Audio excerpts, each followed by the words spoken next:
Hello and welcome to another episode of Framlingham College in Conversation. Today I am joined by Emmeline Gwaspari and Mimi. This podcast has come about largely driven by Mimi herself, who wants to talk about grief and wishes to share some of her experience of grief in conversation with Emmy, so perhaps we can all better understand grief and issues around grief.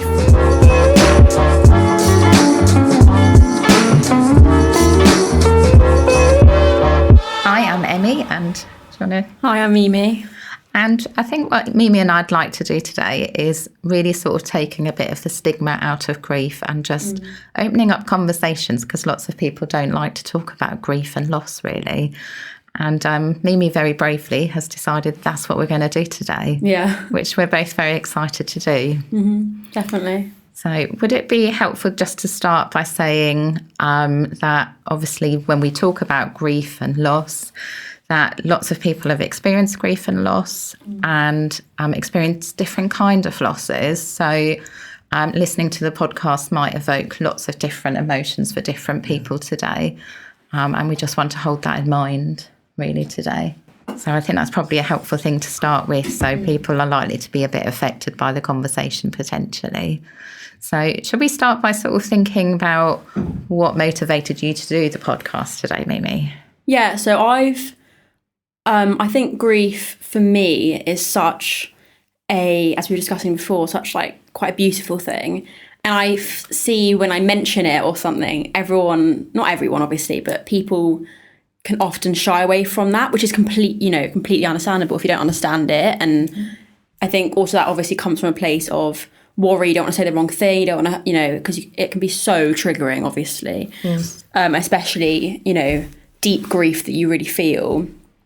And I think for me, it's something that I've very passionate about because of what I've been through. Mm-hmm. And I thought there isn't much conversation about it in the school, which I think for many reasons that would be. Obviously, as I said, it is extremely triggering and you don't want to bring that up and upset someone. But I also think like awareness of it can maybe take away like the stigma around it and take away the pain because I think there's a lot of shame sometimes in it. It's, oh, you shouldn't talk about someone who's died. That they're not here move on. I'm going to focus on the future. But actually, I think something is really important to actually look back and talk about it because, or just be aware of what someone else is going through with that, especially when you're younger, I think.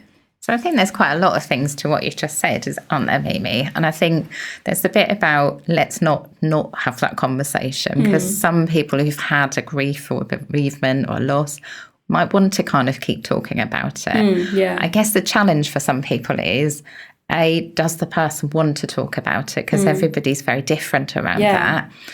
And then how do we broach that kind of conversation with the person? So, we don't want to often say something that upsets the other person. Yeah. Or want to bring it all back up again for the person. It's often kind of some of that anxiety for other people, isn't it? So I think there's a bit about knowing when to talk about it and when not to talk about it. And I think that sort of really, for me, highlights the difference that people experience. And there isn't really a right or a wrong way to kind of grieve. And I guess how we experience a loss depends on lots of different factors. Depends on the type of relationship you had with the person. Depends kind of the circumstances around the kind of death. Was it prolonged? Was it sudden? Was it traumatic? So there's lots of kind of different kind of ways that somebody passes away. And I think that can sometimes have a bearing, but also kind of some of our social circumstances or our values, our beliefs, our culture that we live in, or religious kind of ideas as well. So we're kind of really influenced by so many different elements around it, aren't we? Yeah. And then kind of what feels acceptable and not acceptable almost. And there kind of seems to be almost a pressure of it has to be done by a certain time point. Yeah, definitely. Doesn't there? Yeah, I feel that quite heavily. Did you sort of find, Mimi, because I kind of find this a really fascinating point, because I've myself had lots of losses.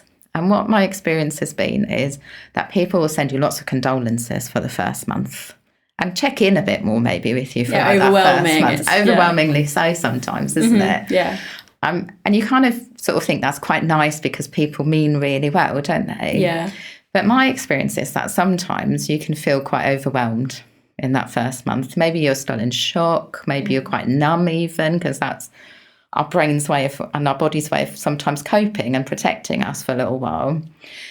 But actually what then happens is people stop asking. Mm-hmm. And there's this kind of insinuated idea that we should just be moving on and getting over it, really. I don't know whether that was sort of some of your experience around it or not. Yeah, I think so. My mum died in June and I was off school after that, I think for a few weeks, and I came back for like a day or something. But I was pretty much off school until, I was in and out, but off school until the September. And I found it so bizarre because I came back to school full time, I can't be off school forever. And I wanted to come back, and I found it so overwhelming, like a lot more than I thought I would. But I found it so weird because it was literally like everything had moved on and I was still stuck in that place, which I think a lot of people do say that, everyone does move on. But then it's like, so where do I stand in all of this? Like my school, I can't miss lessons. I've got my GCSEs. I can't, I can't just not go. Yeah. Because then I'm just more far behind. It's just, so I think I found that was a huge part of it, I think. And was that the point that you were talking about this idea that, people around you insinuate sort of moving on, it's now time to move on, and actually, coming back after a long summer holiday, having not seen people in a school setting, was there that sense that actually, well, you've had the summer, you've come back, we know that's happened, but she's probably moved on by now? Was it like that? Did it manifest itself like that here? I felt that quite heavily. I think in lessons it was like teachers were very. I did really appreciate that teachers weren't hard on me. I didn't feel like I was like really being, I don't think they would have done, but that could happen sometimes. I felt lucky in that. And I think teachers definitely, Kate, were like, we're discussing this today, just letting you know. Like, that's nice. Yeah, there was a lot of that and I really did appreciate that. But like, and I also think looking back now, because I was just beginning of year 10, and looking back now, I think I've always been told that I'm a bit more mature. So for me, it was like, I was very mature about the situation. I was like, I'm just going to, I'm processing it. I'm doing this, I'm doing that. Whereas other people, I felt, couldn't understand that, which is obviously going to happen. Everyone's, you're quite young, 14. And I think the big emotions that I was feeling felt very, by just the school setting, belittled because grief wasn't spoken about. Mm-hmm. So I was like, I'm having these huge adult emotions. That's how I describe it, adult emotions, because it is quite, obviously kids do it, but quite adult. And I think also being the eldest in my family, like the eldest, I've, just a little brother. Brings about with it some different pressures, doesn't it? Definitely. And I felt very much I need to take on this new role of, is Dad okay? Is Otto okay? Is everyone my little brother? And I was like, oh wow, but then everyone else is being able to just live happily and have, this amazing life. But that obviously wouldn't be because everyone's got their own issues. I think, I found that very heavily when I So I think there's a few things that I think would be really helpful for us to pick up on here, really.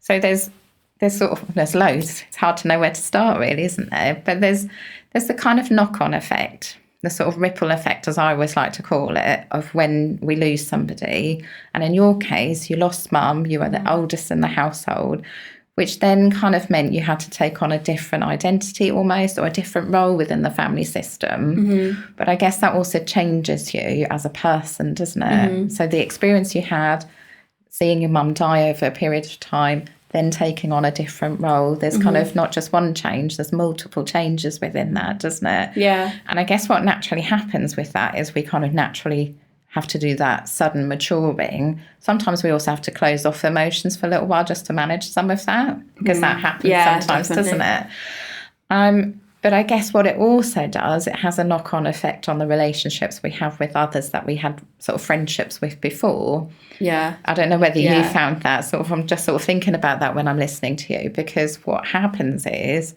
people don't always know what to say, what to ask. No. But they're not also, when you lose somebody in your teens, like your parent, we hear sort of our teenage friends kind of maybe moaning about things. And I don't know whether you found this, but my niece lost her mum as a teenager as well. And I just remember her saying, you know, they're moaning about this, that and the other, but actually it's just not really trivial, is it? Yeah. It's just not important, really, is it? Whereas it feels so important to your peers. Yeah. But I think your perspective just really changes at that moment, and it makes it quite hard to have those same connections because of that change, maybe sometimes. And then also because of the such like maturity I kind of felt like I had to take on, and I was like, oh, like I don't really fit into these kind of conversations because my head just isn't there. It's in a different place but then altogether. I actually think like I never had an issue with my friends coming to me, oh, my mum's pissing me off. Like I never had that issue because, I mean, they've got their own relationship with their mum. I think also I was speaking to a medium because I believe in all of that. And she was like, the thing is with you is that, because I had such a good relationship with my mum, like genuinely, like proper best friend. So, but other people would never have that in their lives. So to even get that, I might feel really grateful. And like, and I guess when my friends are talking to me and they're like, oh, my mum's doing this, I'm like, that's your experience.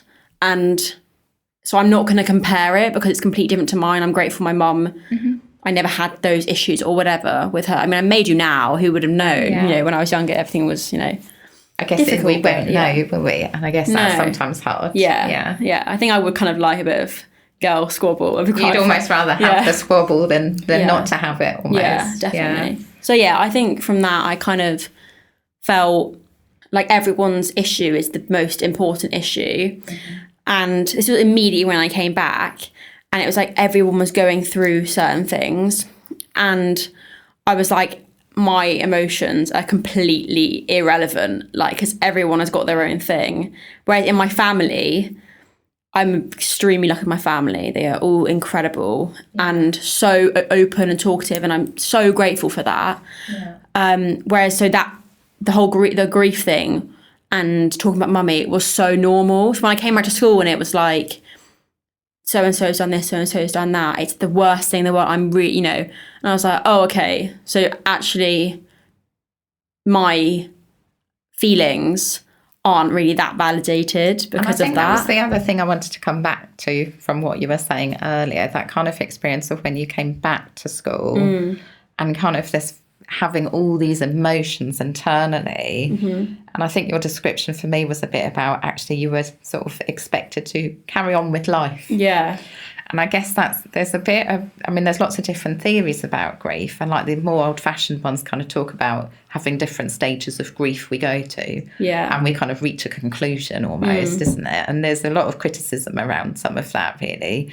And then you have these kind of theories about where you kind of have this dual process of having your emotions and trying to kind of function almost. And actually that neither one of those is more important than the other, but they just happen in tandem almost. And then there's this other theory, which kind of is much more around wrapping around and kind of sort of saying, well, actually it's acknowledging that we can have times where those emotions just get really strong, like they were when that person died. It feels like you're right in that moment again. You haven't moved forward at all. So I think there's a better recognition of that being more acceptable in the sort of theoretical world around grief, really, which I think is really encouraging, because you can be triggered by all sorts of different things, can't you? And it's not necessarily an anniversary. It can just be something you're kind of finding yourself doing.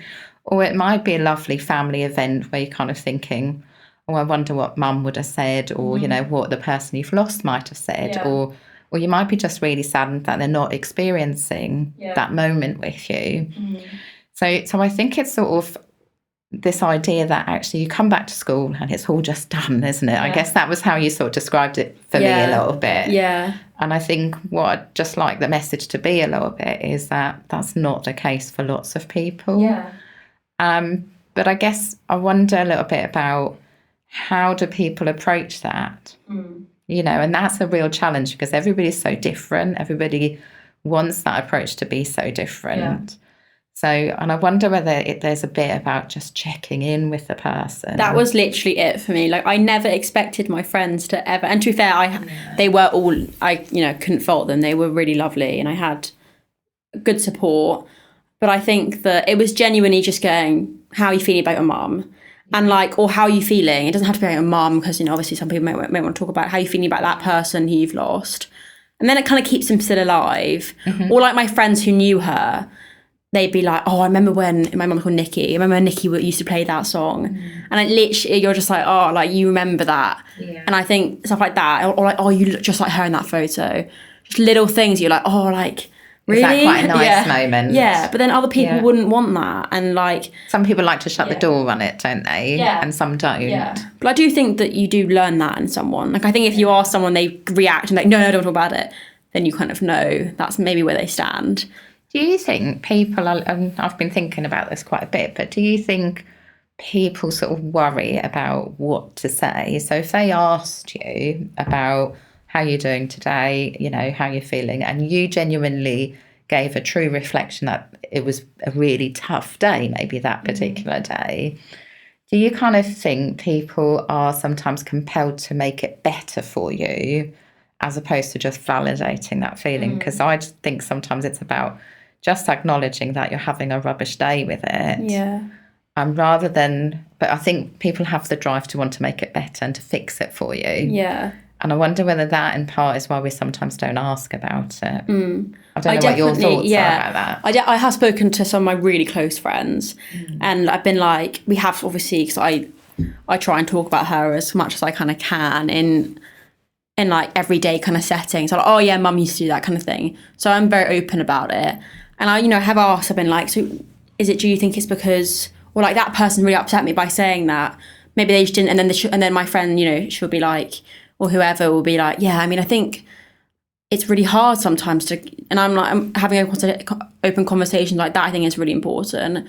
And I do think, yeah, definitely there is a kind of, I think I really just like when people just listened and just went, that is, I'm not gonna like try and make your whole day better. Yeah. I find sometimes it's just quite nice going, yeah, I mean, I'm here, I'm listening to you. I think when people are like, try and make it better, it's a bit like, and I think people do know they can't make it better. I don't think, you know, but I think it is just nice when, and then maybe your friends do know, and then you can go around that.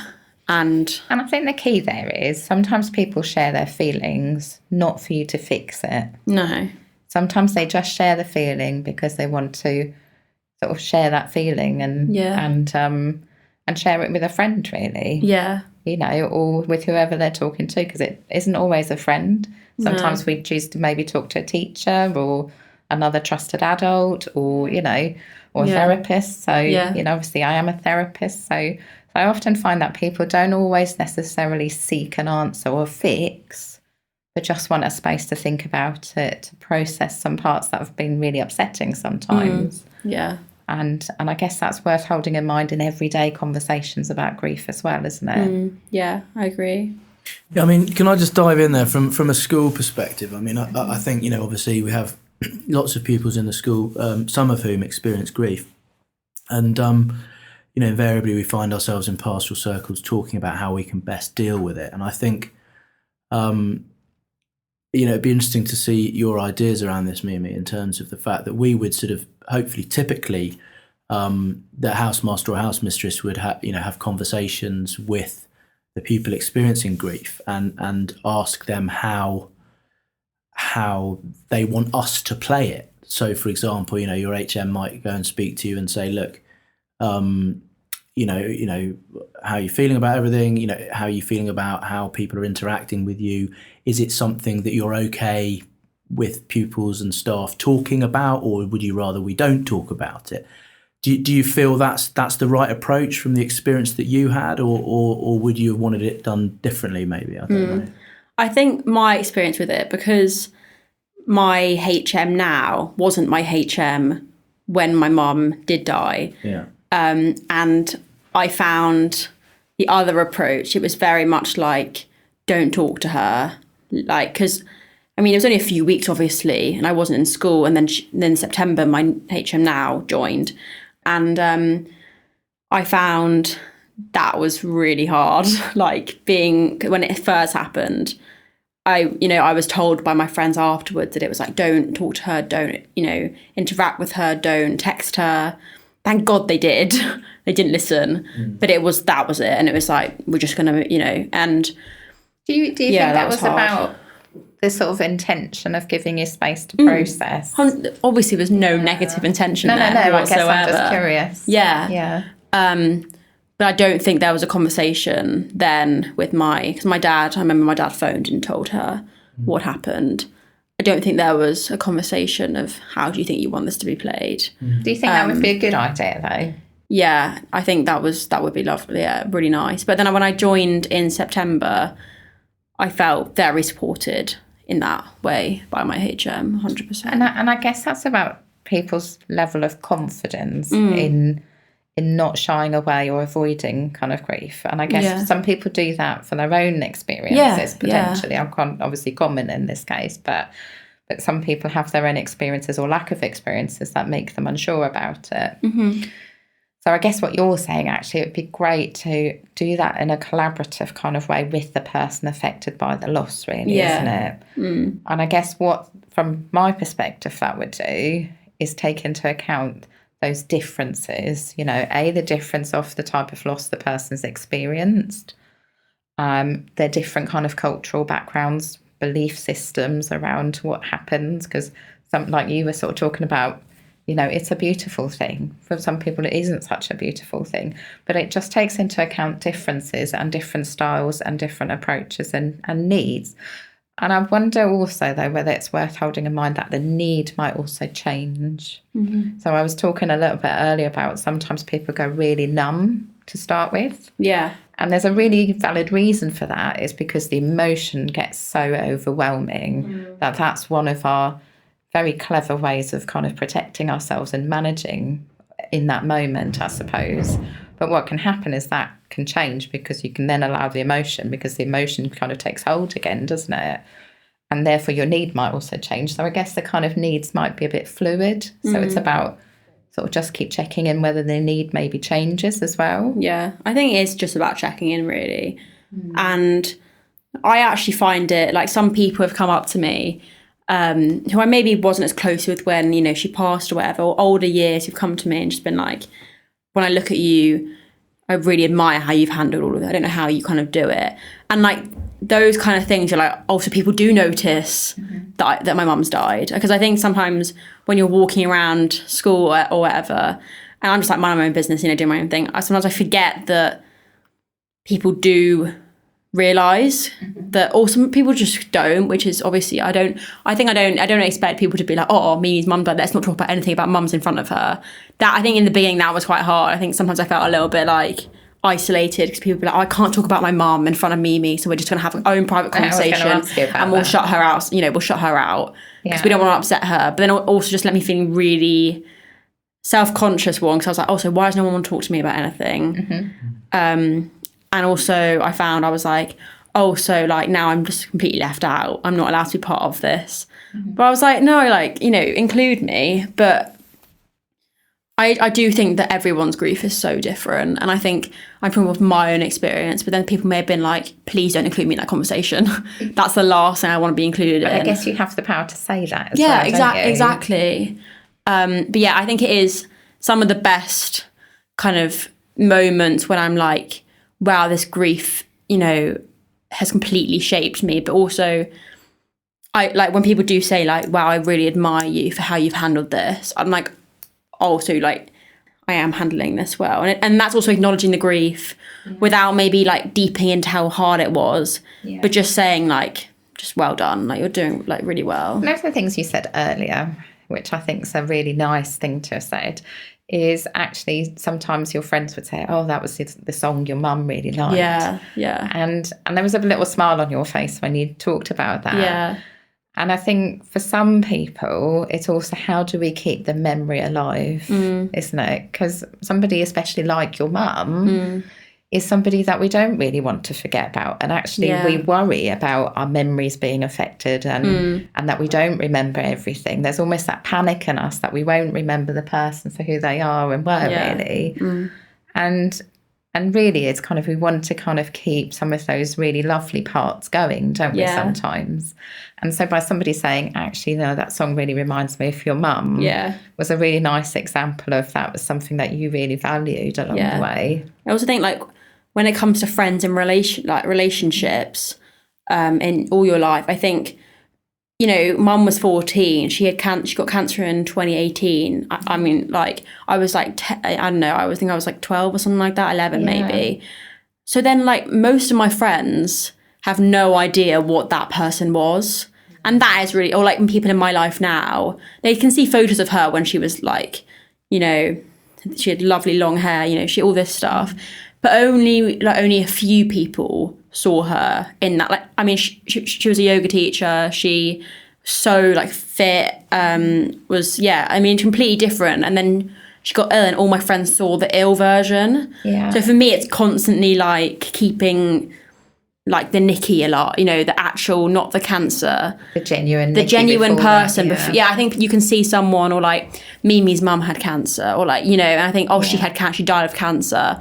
Like, cancer wasn't her. No. So, I think really people can find that so, I don't know, maybe overwhelming, because it's like, cancer isn't a person. No. And for me, it's always just like showing photos of when she didn't have it, because my friends, quite a few of them didn't know. But then the people who did know her, and without cancer, very slim, but a few do. And it's like, you know, those stuff, it's like, I remember when, you know, we did yoga with Nikki, and those met, like, when people say that, it's like, so you remember that she was a person. And it's the real kind of version that you want to hold on to as well. So that's what I share with, I guess, new friends and new, you know, relationships. It's like, she was like this, and she did this, and she was that, and she was super funny, like the funniest person. And, you know, she was an artist, she was this. It wasn't, she just died of cancer, and, you know. But I think it's definitely hard to incorporate all of that into But I think that's a friendship or relationship. But I think that's a really good point to make, isn't it? And I guess it reflects the type of loss you've had, of course. Yeah. But you've also seen the person that you love change with that diagnosis.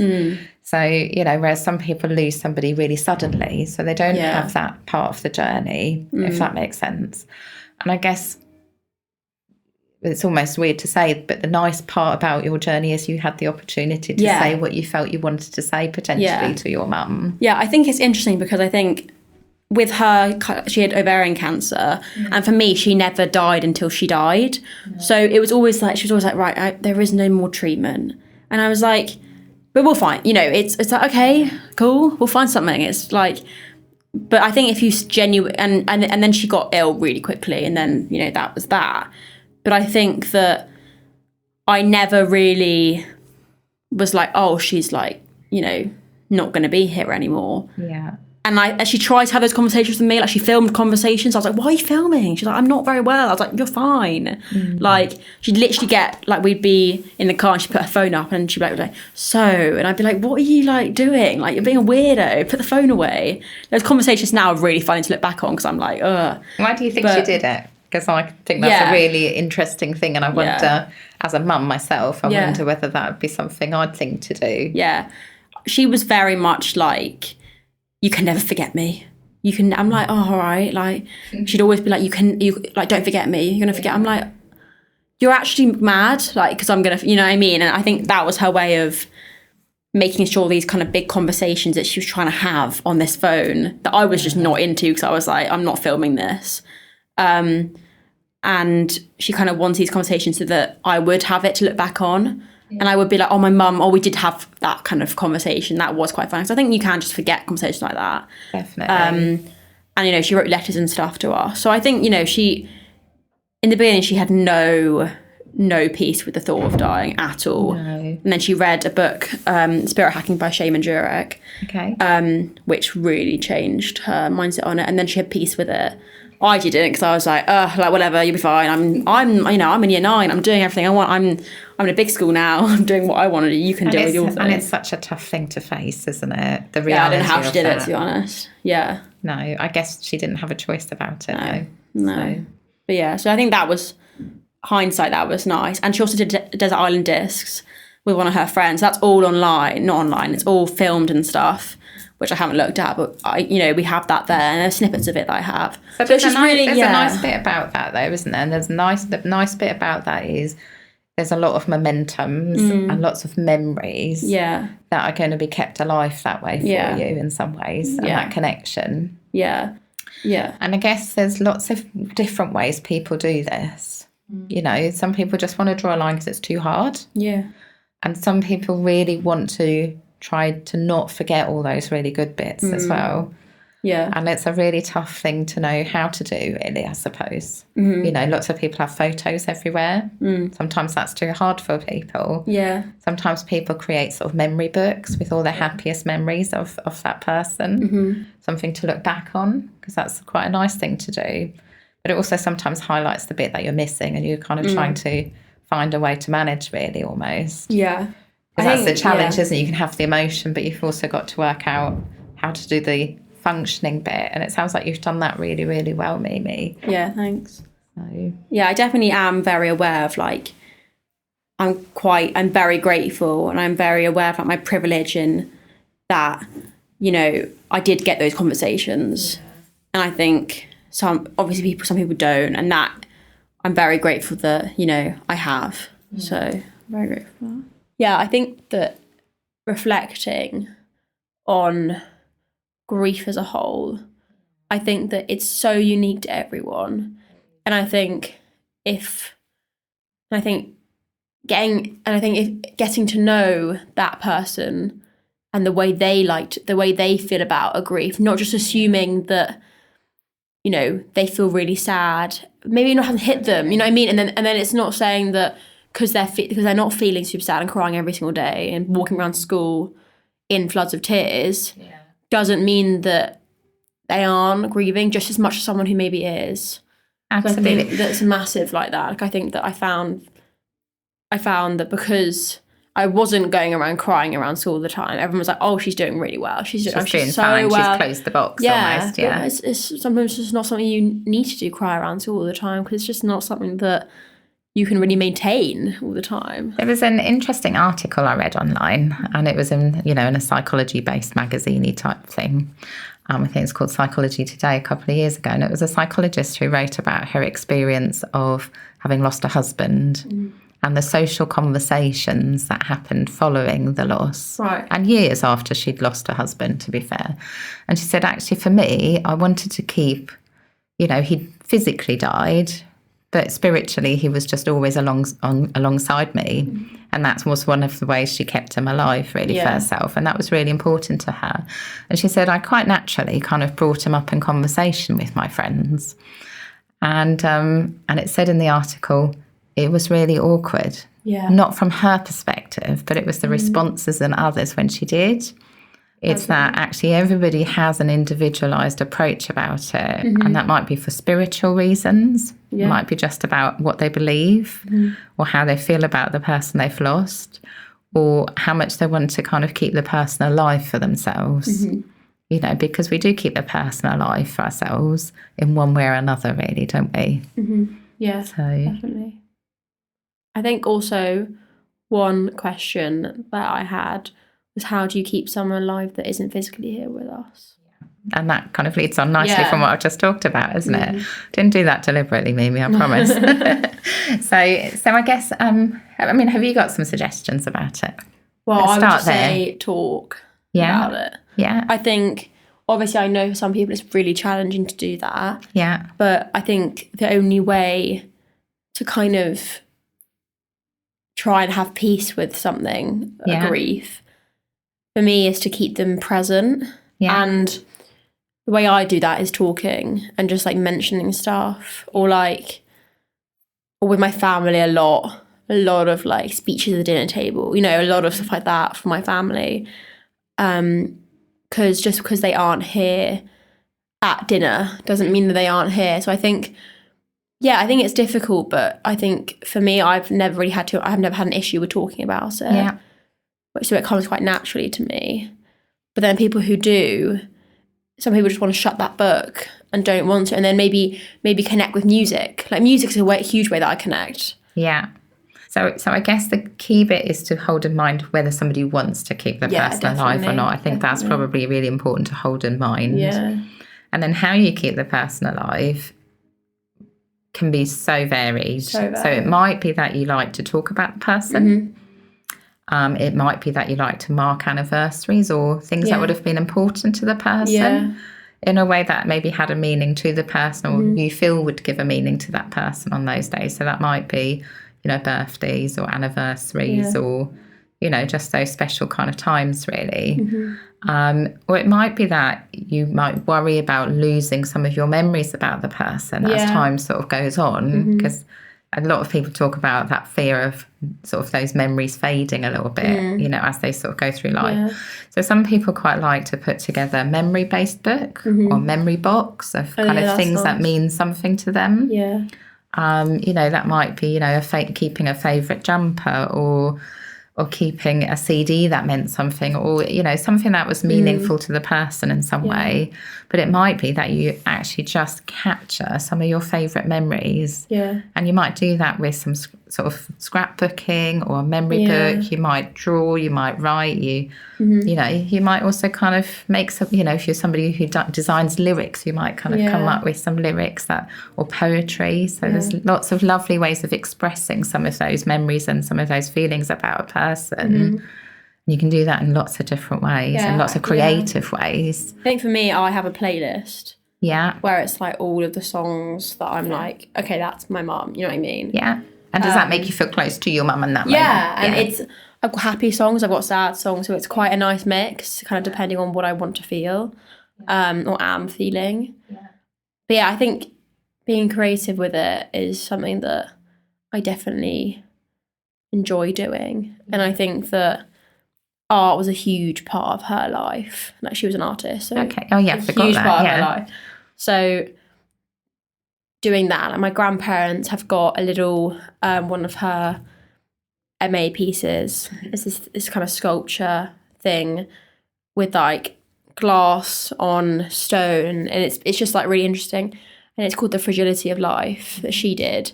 And my grandpa recreated that in his garden. So it's just stuff like that. And I think that keeping someone creatively here in different ways we do is really important, if that's what you feel like you want to do. And I think that's the key. I think the key message is, if it's what you feel you want to do, it's one. If you're somebody that likes to just shut the door and not go back to it, that's okay too. If that's what you need to do, to make you, less able to grieve. It's just different. And some people like to surround themselves with lovely pictures, ornaments, or things that meant something to the person, like you were talking about. Some people don't. Yeah, some people like to go to the grave regularly to have a conversation that they might have just had. Some people choose not to do that. And I think it's just about respecting the differences. So I guess they're just ideas. I mean, lots of people have other ideas as well. There's probably an endless list, isn't there? I guess they're just some suggestions. And I guess if you find it really hard to talk about it, or you kind of feel quite stuck in your grief in some ways, because that can also happen. I think also a really big thing that I've really helped me when I do feel stuck in it, and I don't want to talk to anyone about it, or there's some moments where I'm like, I don't want other people knowing about this moment I had with her, or so, or whatever, or I feel really embarrassed, I feel shame that I feel like this. If I just write it down, because then no one needs to know about it. You aren't expressing to your friends, you aren't expressing to people about that person. But to yourself, I find it really easy to see it on paper. Because if I do feel stuck in my own head about it, if I do feel overwhelmed with emotion, or maybe not overwhelmed with emotion, I'm like, it's the date, why am I not feeling that much? If I just write down, I'm not feeling, whatever you're feeling. If it's on the paper, it's out of your head physically, because it's literally on paper. But it's also shared with the paper, because it's not so much like you're kind of suffocating in that. I think you're bringing a really good point there, Mimi, because I think the point there is that sometimes people feel able to talk about it with somebody, and sometimes they don't feel able to talk about it. So it's thinking about different avenues if you need to express it, but don't want to do the talking to somebody about it.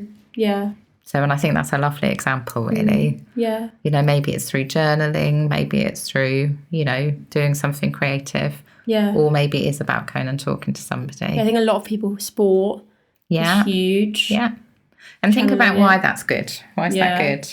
Sure.